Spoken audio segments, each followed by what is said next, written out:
In my list of most hated characters ever, there's Bella Swan, Anastasia Steele, and then this bitch. So am I maybe a little late for this video to come out?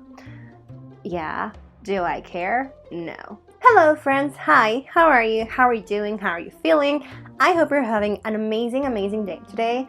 My name is Erin and welcome to my channel. And today we are sitting down to film a end of summer book inventory. What's it called? How do I YouTube again? Yeah, it's been a while since I filmed one of these videos, and that's because I am officially an adult. I have a job with adult money. Do you know how many things I can buy with adult money now? Like the other day I saw a Tom Riddle diary and you can write on it, like it's an actual journal and you can write on it and the cover lights up and I think it makes a sound. Adult money can buy that. Yeah, I have a job. I never thought I'd have one of those, so what an odd thing to say. Am I qualified? Probably not. Does my boss have to find out about that? No. Is he? Maybe. I mean, I'm putting it out there on the internet, so okay, work. I am on Storygraph, and we're gonna go to books, and then month, we're gonna go to June, and the first book I read in June was All of Us Villains. Oh, wow.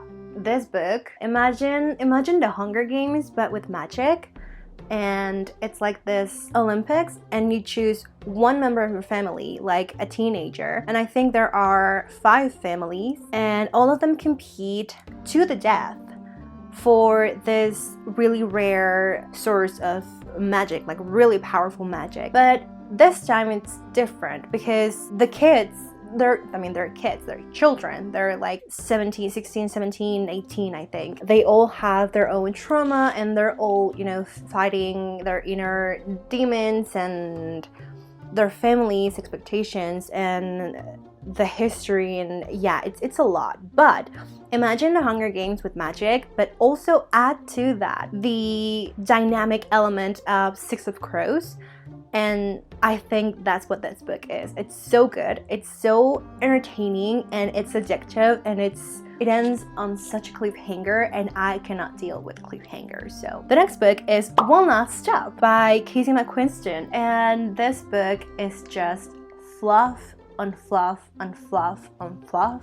Sprinkle in a little bit of family trauma and intergenerational trauma and mommy issues, and you have that book. But it's just sapphic fluff, sapphic love, found family trope. It has time traveling. It was a little too close to home at times for my liking. I was like, whoa, don't attack me like that. But yeah, it was great. I gave it 5 stars, as well as All of Us Villains. I also gave that 5 stars. They were fantastic. Next book is Circe, and while I love the Song of Achilles, Circe is a different story. I like Circe. I loved, finding out about her story and her past through, this modern lens and the modern prose, and Madeline Miller is fantastic at writing beautiful lyrical prose.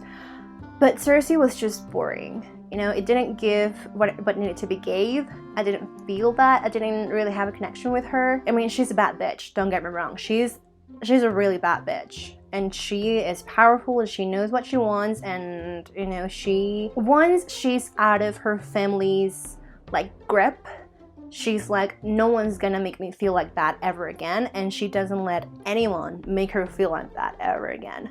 So, she's a bad bitch. Snaps for her. As Shakespeare famously once said, is it not better to bear witness to the slay of one's enemies than for one to never reach the pinnacle of slay themselves? But yeah, Circe was just boring, and it took a long time to get to the point, and I don't even think it had a real point. Yeah, it just wasn't for me. It's a great book, but I'm just not sure it was for me. And I gave it 4.2 stars. Next book is Sorcery of Thorns, and this book, I had so many expectations from it because I read An Enchantment of Ravens last year and I loved it. I could not get enough of it, and I'd heard that Sorcery of Thorns was actually kind of like Howl's Moving Castle, and I liked that movie a lot. So I was like, I'm gonna like this. And at first I did.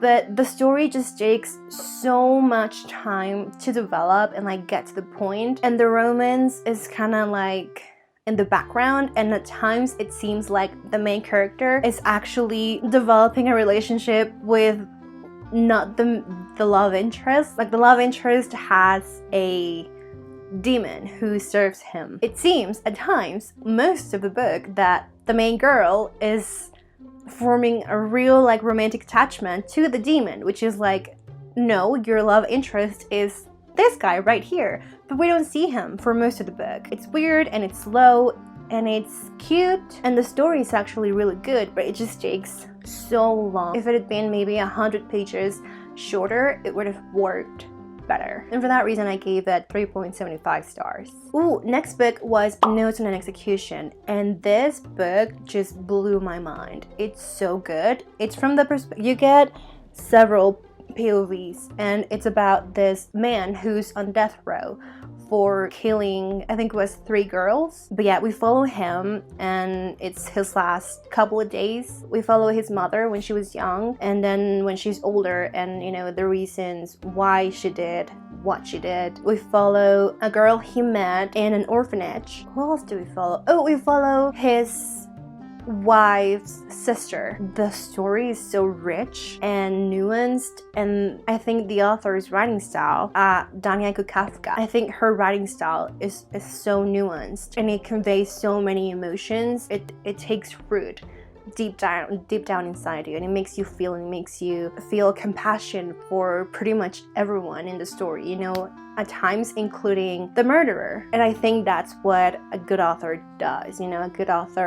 A great author makes you feel sympathy and compassion and empathy for everyone, no matter who they are, what they did. But at the end, they're still the bad guy, and you know they have to pay for it. It's such a complicated mix of emotions, and this book excels at making you feel and making you think. It's definitely deserving of the hype it has so much hype, and I've been waiting a few months to read it because I wasn't sure I was gonna like it, but when I did, I could not put it down. It was so good, and I gave it 4.7 stars. Okay, so next books I read were the Heartstopper series. I gave every single one of them 4 stars. They're so wholesome and cute, and they're very lighthearted. They're not like, they deal with serious topics, but in a very non-committal way, and B, in a not so dark way. It's very light. It's very, you know, like,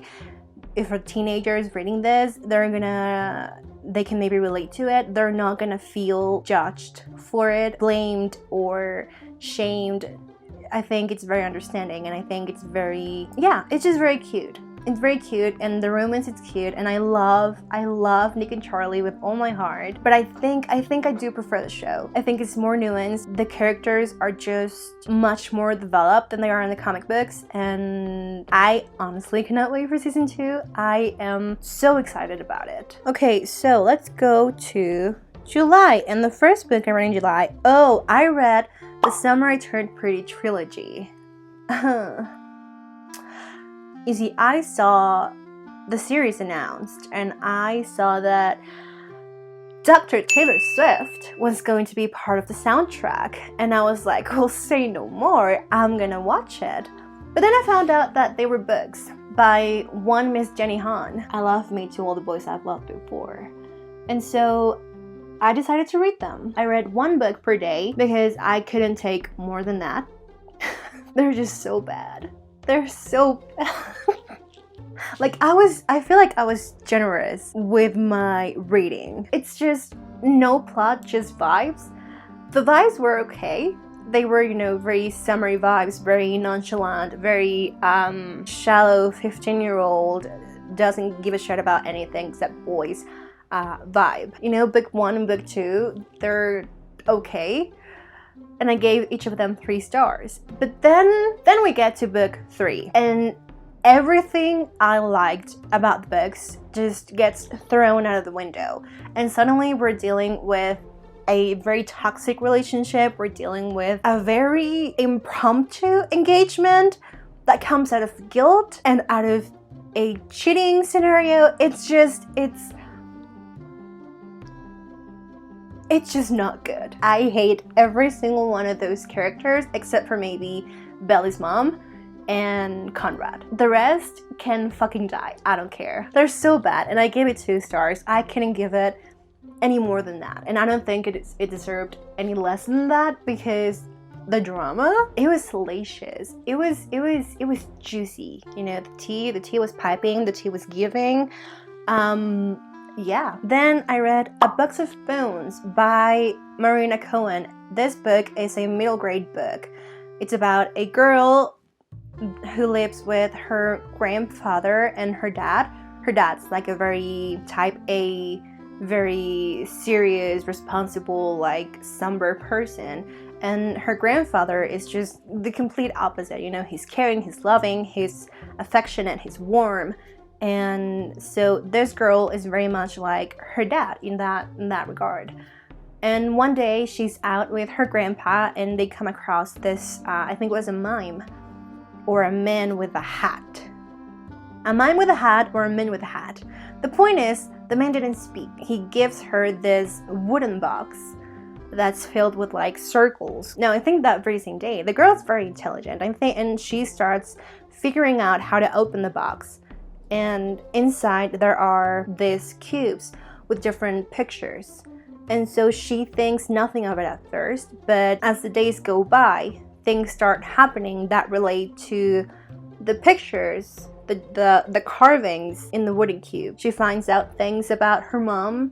She makes new friends. She hurts people. So my camera stopped recording and I just kept on talking like an idiot for like 20 more minutes. So let's rewind a little bit. I think I was saying that, yeah, she grows as a person. It's a lovely story. It deals with, you know, some serious topics in a way that 10 to 13-year-olds can understand. And I just loved it. And I gave it 4.5 stars.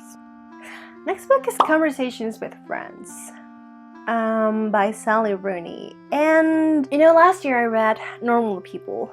And I loved that book. I mean, Sally Rooney's writing style is not for me, I've realized, but I loved Normal People. I thought the same would happen with Conversations with Friends, because, you know, I wanted to watch a show, but I had to read the book first, and so I read the book and I didn't like it, not one bit. And then I started watching the show and I was 6 episodes in and I was like, I don't like this. I know Conversations with Friends came first and then Normal People came after, but I swear, Sally Rooney copy-pastes her stories. It's Normal People and Conversations with Friends is the same exact story. Like, there's nothing is different about it. Like, just the names, just the characters' names. But the themes are the same.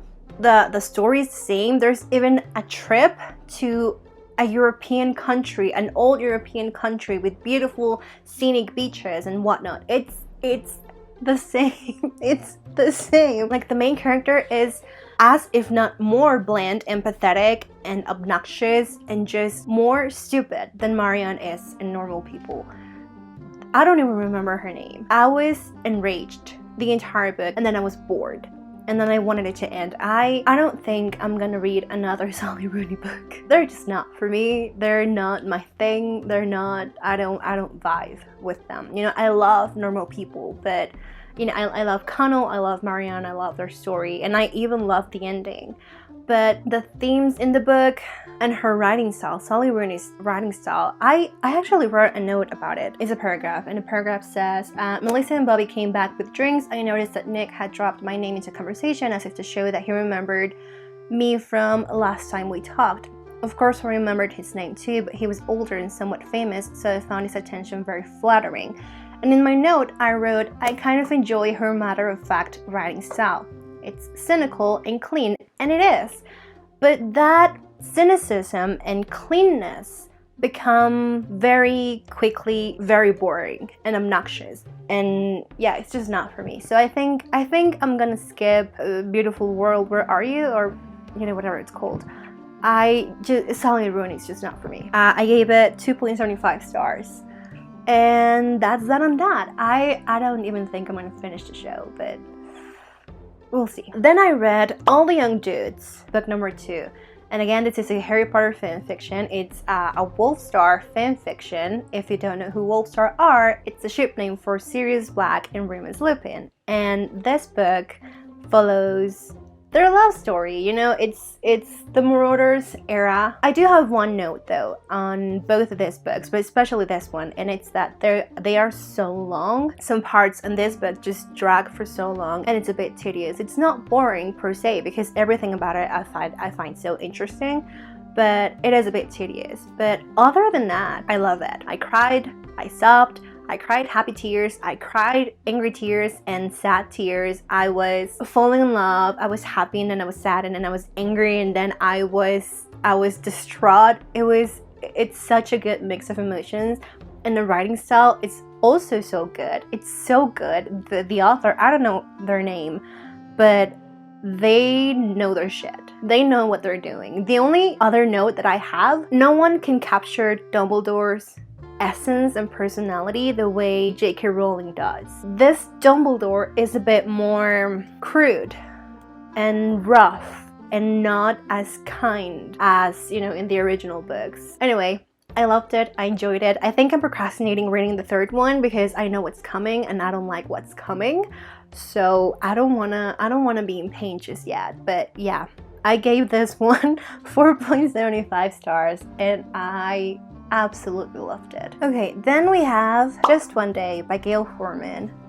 My favorite book of all time. This is my #1 book ever. This book is me and I am this book. We're one and the same. Like there's no difference. Like I feel that I read this book back in 2014 and I read it. I was 17 years old. I was going through a lot. Reading this book, it was just, you know, it came at the perfect time, at the right exact time that I needed it, because it made me feel seen, but most importantly, it made me feel validated. I feel like Gail Forman just took my life experiences, changed a few names, a few details, added Paris as a location, and published the book. But this book is my life, and I was hesitant about, you know, mentioning it on YouTube because, you know, it's a very personal story, it's a very personal thing. But honestly, I feel like a lot of people could relate to their story. But yeah, I mean, it is a YA, so some people may not like it, and it's fine. This is my everything. I reread it. I've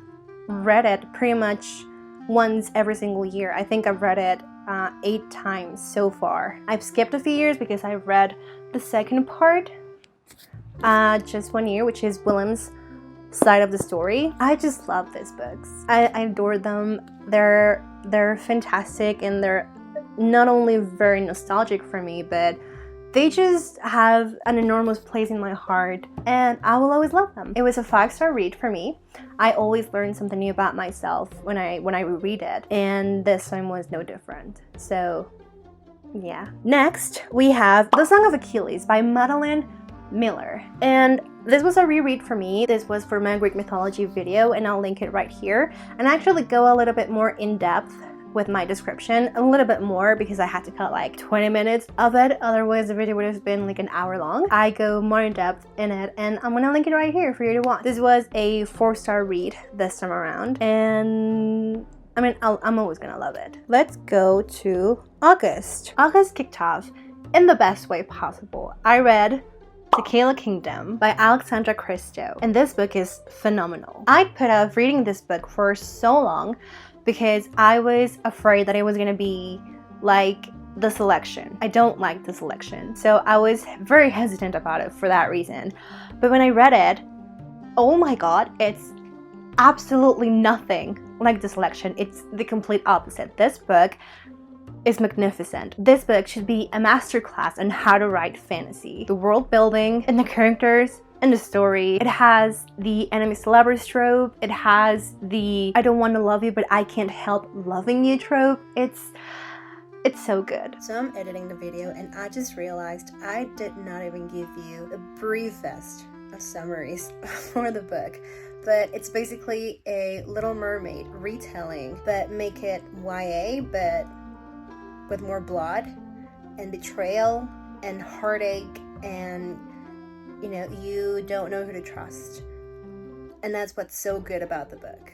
It's just more adult. I would say it's more adult than YA, but I think that's all you need to know. I think you should go into the book not knowing very much about it. And I don't know why I gave it 4.5. This is a 5-star book. This is 100% a 5-star book, and as soon as I finished it, I wanted to reread it. Then we have The Midnight Library by Matt Haig. I was thinking about doing a rant video on this book, and I think I am, because a couple minutes is not going to be enough for me to voice my deep-rooted hate for this book. I picked it up because, I had heard kind of good things about it. People say that, they read it at the time they needed it, at the right time, and that was what I was going through at the time. I picked it up because I needed something like that. And I'm 30 pages in and everything's going, good. Like, it is cheesy, but it's not like unbearable. And then it all just goes downhill from there. Like, the motivations for the character to not do things, like to not try things, is so stupid. Everything is so on the nose. I was enraged. I was livid because I was thinking, how can a person be so stupid? And I just wanted her to die. The whole book, I just wanted the main character to die. In my list of most hated characters ever, there's Bella Swan, Anastasia Steele, and then this bitch. Yeah, I hated this book and I gave it 1.25 stars. Then we have 3 Martini Afternoons at the Ritz, The Rebellion of Sylvia Plath and Anne Sexton. Going into this book, I knew virtually nothing about Sylvia Plath except that she was the author of The Bell Jar and that she committed suicide. And I knew nothing about Anne Sexton. I had no idea who she was. But then I read this book and now I just cannot wait to read every single thing these women ever wrote because they are iconic and legendary. This book talks about their lives, their marriages, their motherhood, and their business and their deaths. And both of them had it rough in some way or another. So every single thing that happened to them led to their marriages and then their careers and then their works and into their roles as mothers. It was one of, if not the best experience I've ever had with a nonfiction book. It's enlightening. I mean, it just made me want to read the works of 2 women whom I knew relatively nothing about. So the author did a fantastic job at relating their lives and writing them as humans and as real people, flawed individuals who weren't perfect, who didn't have all the answers, who made a lot of mistakes in their lives. And that just made me want to know about their work more. And I gave this book 4.5 stars. It was truly fantastic. It was an experience and I highly recommend. Okay, next book was Wicked Fox by Kat Cho. This book, wow. It was like nothing I'd ever read. It felt like I was reading anime. I'm not an anime person. I don't watch anime. It went by so fast. I loved every single character. I wanted to know more. The romance part of it is also so good because, the girl is the one that doesn't want to fall in love with anyone and wants to keep everyone at arm's length. The boy is so sweet. He's very shy. He's very insecure. But he puts up, everyone likes him, because he's not popular, but he's a very likable person. And so they cross paths and their lives are legitimately changed forever and for good reasons. She's a Gummy Hoe. I think that's what she was. She's a Gummy Hoe, if I'm correct. Gummy Hoes are mythical foxes. They have all these powers, but they also feed off of human souls. And our main girl, she refuses to do that. She refuses to violently kill anyone. So what she does is she feeds off of only bad men, men who have hurt other people, other girls, and that's what she does. But one day she loses her pearl, and that pearl is kind of her soul. I'm really bad at explaining things. I'm trying my best. And the boy finds it. And so that's how they are connected. You know, she starts losing strength and she has to kind of rely on the boy a little bit, but she doesn't want to. And, you know, her mother is also an issue. And it's just, the characters in the story are really fun to read about, and the characters are lovely. I think this is a series, so I'm gonna read the rest eventually. But I gave this book 4.5 stars. And I definitely recommend. Next, we have Convenience Store Woman. This is a very short book. It's by Sayaka Murata, and this book is about this woman who's really happy working at this convenience store. She does her job exceptionally well. She's the best employee there. She really cares, but she's also the oldest employee there. She's, I think, in her early 40s, if I'm not mistaken. I am old. Like, I'm ancient. I'm a relic. I'm slaves of future past. She's single. She's never been, you know, in a relationship, married. She doesn't have kids. She lives alone by herself. And, you know, her family are very worried about her. The people at the convenience store kind of try to, you know, be friends with her, but she just doesn't know how to, and she just doesn't see the clues, you know, of like she doesn't understand the social clues. And then one day she meets this man who's horrible and misogynistic and sexist and just such a scumbag. Men should be like Kleenex, soft, strong, and disposable. Oh. He talks about cavemen and like how in the olden days, the way things were, and men were the hunters and women were the keepers of the house, and it's like things should be like that again. And so, you know, they strike a deal where, you know, she pretends to be in a relationship with this man and she lets him live at her house because he has nowhere to go and he has no money. He has no prospects. He doesn't want to work. He just wants to find a wife who can tend to him. Like this man, I was violent. I felt violent the entire duration of the book, which is not very long, but, you know, I felt it. She starts, you know, telling people that she's in a relationship, and people are very happy for her because they thought she was going to be a spinster forever, and they were all like, oh no, being a spinster, you know, it's so bad, it's so shameful, why would you ever want that? Like, no, you should find a partner. You should be with someone. And it's like, she's like, but I'm happy the way I am. Like, why should I feel guilty or shamed about my situation when I'm happy just the way I am? And so it's a very endearing but also enraging story. You want to see her happy. You want to see her thrive. And by the end, she does. But it's a journey to get there. You know, it's a very short book, but it feels very long. It's an experience.